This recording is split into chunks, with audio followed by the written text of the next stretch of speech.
Welcome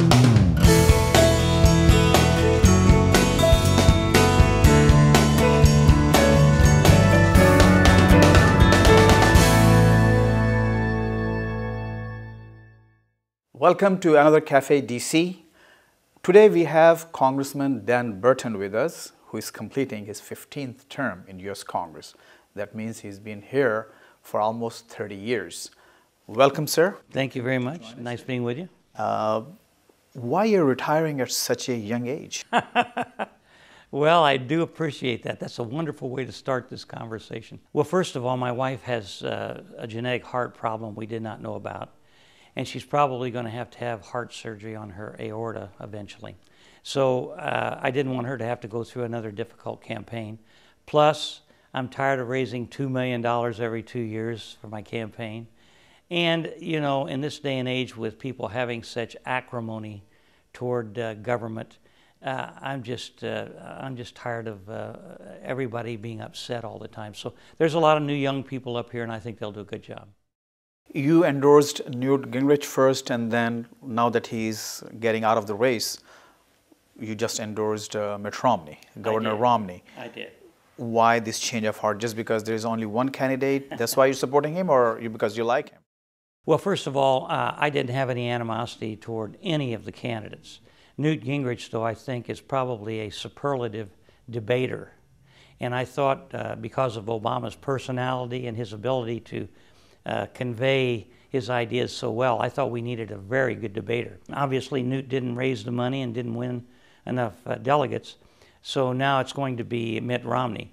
And so I think President Obama, has done a very poor job in foreign policy and especially in domestic issues. And I think we need a businessman, and so I'm going to support our party, and I think Mitt Romney's the man. Is he going to beat Obama? I hope. We can hope.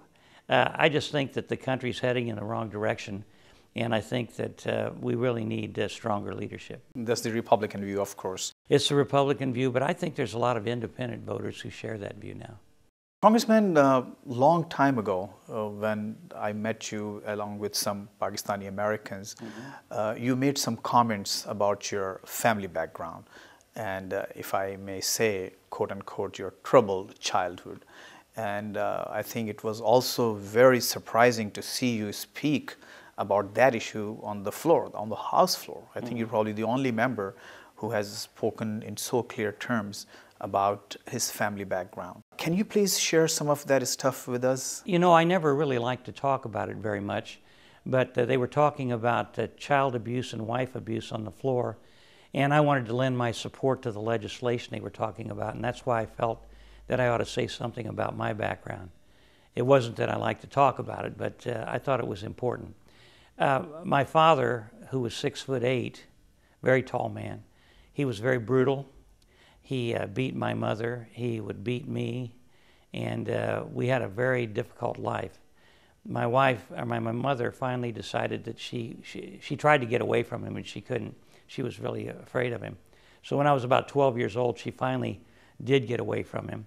Came and broke into the house and came in with a shotgun and carried her off. And we didn't know for several days whether she was dead or alive. And I was in the Marion County Guardians Home, Children's Guardians Home, with my sister and brother. And it was a very difficult time. My mother got away from him. After a couple of days, he was exhausted and he went to sleep. And back in those days, you didn't have electric windows. You had to roll them up or down. And he had taken the handles off all the windows except the one on his side of the car. And he fell asleep. And she reached over him in her night clothes, rolled the window down and crawled over him and out the window to get away. And I really think he would have killed her if it hadn't been for that. And then he went to prison. And, so I've been very opposed to people who mistreat women and children. But at the same time, Congressman, when you made the retirement announcement, I was watching one of the videos. You said that you consider yourself as one of the luckiest men on the planet. So of course, this is the contrast that you became such a successful congressman. You spent 30 years in this town, in Washington.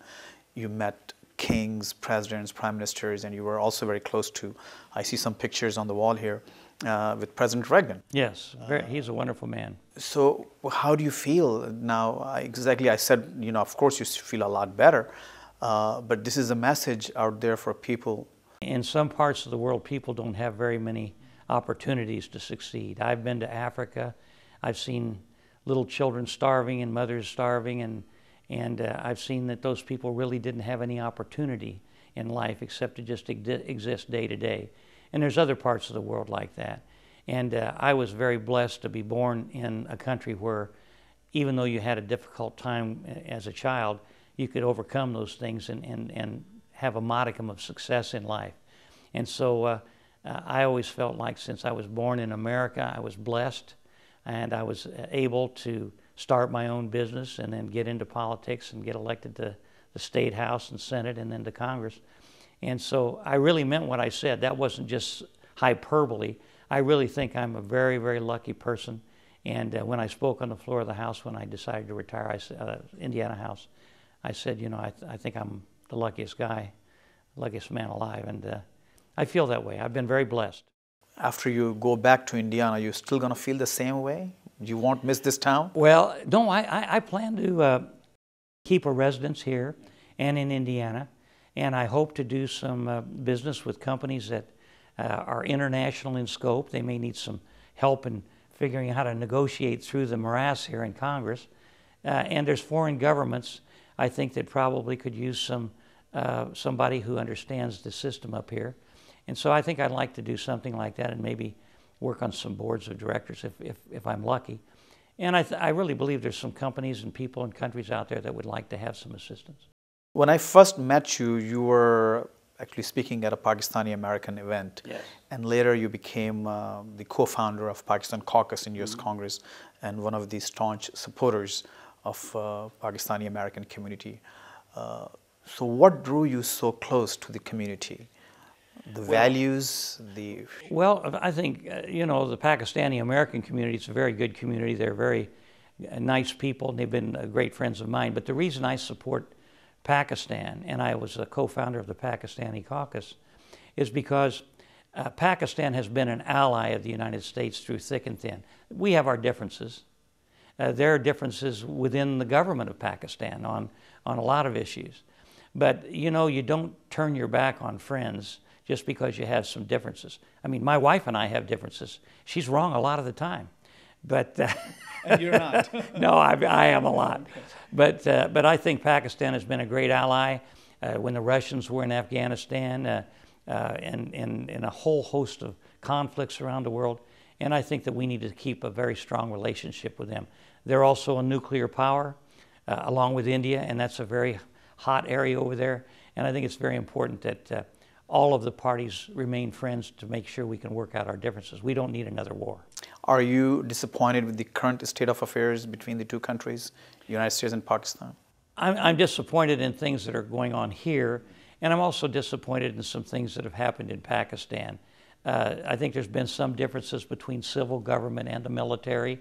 I won't go into the details, but those are things that have to be worked out within Pakistan. And while they're working them out, I think it's important that we keep a very strong relationship with the Pakistani military and the Pakistani government.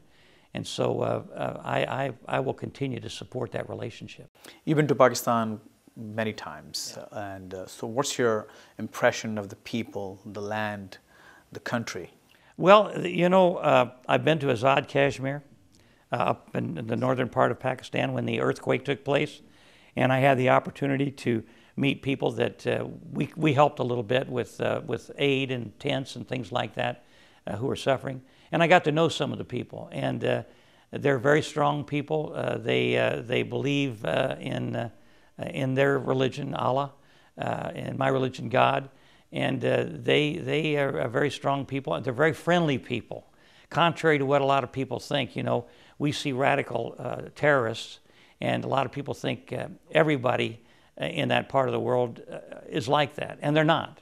Most of the people over there are very friendly, and they're concerned about a lot of the things we are. And so I think we need to keep a strong friendship. If there was one thing that should be changed in this relationship, in this town, what would you suggest?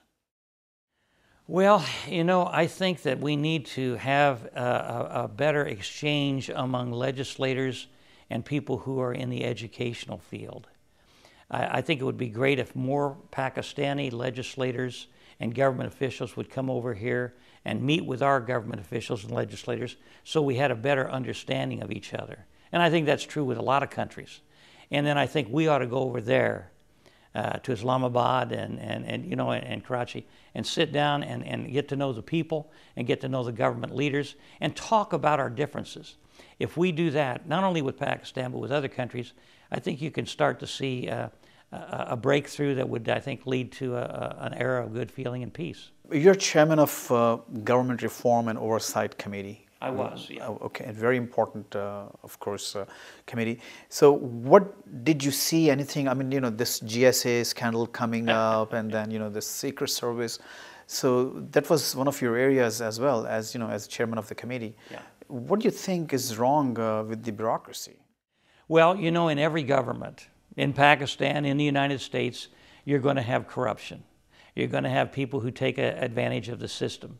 And the Committee on Government Reform and Oversight, which I chaired for 6 years, is charged with the responsibility of finding out waste, fraud, abuse, criminal activity in every area of government. And it's a big, big job.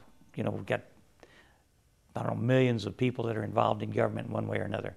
And so when you talk about GSA, there were some things that were done wrong there by some of the supervisory staff. And they spent hundreds of thousands of dollars on parties and trips and things like that, and they need to be held accountable. And regarding the Secret Service, they got caught with their hand in the cookie jar. They were down in Colombia, and I understand some other places, and they were dealing with some ladies of the evening, and they shouldn't have been doing that. And so, especially when you look at the security of the nation, because they're there to protect the president or our officials, and if they happen to get with somebody who may be a spy or someone who wants to pass on information that they shouldn't, it could really do damage to America. So they need to be above reproach, and that's why we're looking into all that. We also have what's called Fast and Furious, which is where our government, the Justice Department, was allowing drug dealers in Mexico to get weapons from the United States, and we weren't tracking them, we were trying to catch them, but we were giving them weapons that they used to kill innocent people and to kill some of our border agents. So there's a lot of things that need to be changed, and that's what we try to do with that committee. Congressman, can I label you or call you a Reaganite, someone who was very close to Ronald Reagan, believed in his philosophy, his ideology?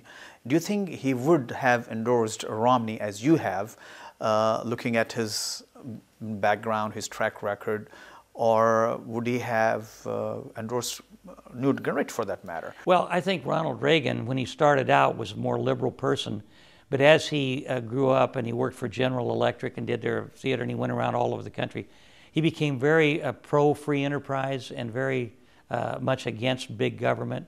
He was a very strong anti-communist, and I think he would support a very strong conservative candidate. Now, I think with things being the way they are here in America, there's no doubt in my mind that he would support Governor Romney, and I think he would do everything he could get him to get elected. But let me just say this about Ronald Reagan. When he came into office, this country was in worse shape economically than today. People don't remember this, but we had double-digit unemployment, double-digit inflation, double-digit interest rates. The economy was going down the tubes. And he came in and said, you know, we're Americans. We're a shining city on a hill, and we can make changes, and we can do what better. And within 4 years, he turned this country around. And in my mind, and he came from my part of the country. He came from Illinois. I'm from Indiana, right next door. And he grew up with the kind of problems that I faced. His father was an alcoholic. He had moved all over the country. I was in 38 states by the time I was 12 years old. We were like vagabonds. He had that kind of a problem. And so I related to him. And he treated my mother so well. I told my mother, when I got elected to Congress, I said, I'm going to take you in the front door of the White House and introduce you to the President of the United States. And my stepfather, who worked in a foundry, and my mother, who was a waitress, they thought, yeah, right, that'll never happen. So when I got elected, I called the president and I got his secretary and I said, I told him the story and I said, I'd like to bring my mother in to meet the president. So they called me back and said, well, he can see you this day. So I had him come out and we parked the car behind the White House. We walked around to go in the front door. We went in and we walked in the Oval Office and Reagan came over and he put his arm around me and he said, Miss Kelly, your son is one of the brightest young men we have. And he said, and I know how tough it is when you were growing up. He was growing up. You had to work as a waitress, and Kenny, you worked in a foundry, and I know Danny had the shine shoes. That's me. And it was a very tough time. He says, we went through that too. But he says, isn't it great to be in America? And he made my mother feel so wonderful. And we've got a picture over here on the wall of my mother and my stepfather with us, with me and the president. And she carried that picture with her till the day she died. And one other thing that's very interesting, her favorite actor was Ronald Reagan. Wow. So she met the president and her favorite actor. Wow. And he was just a wonderful man. And I think he was a great president. Thank you very much, sir. Thank I you really so much appreciate your for time. interviewing me. I appreciate it. Absolutely. Thank you guys very much. Thank you.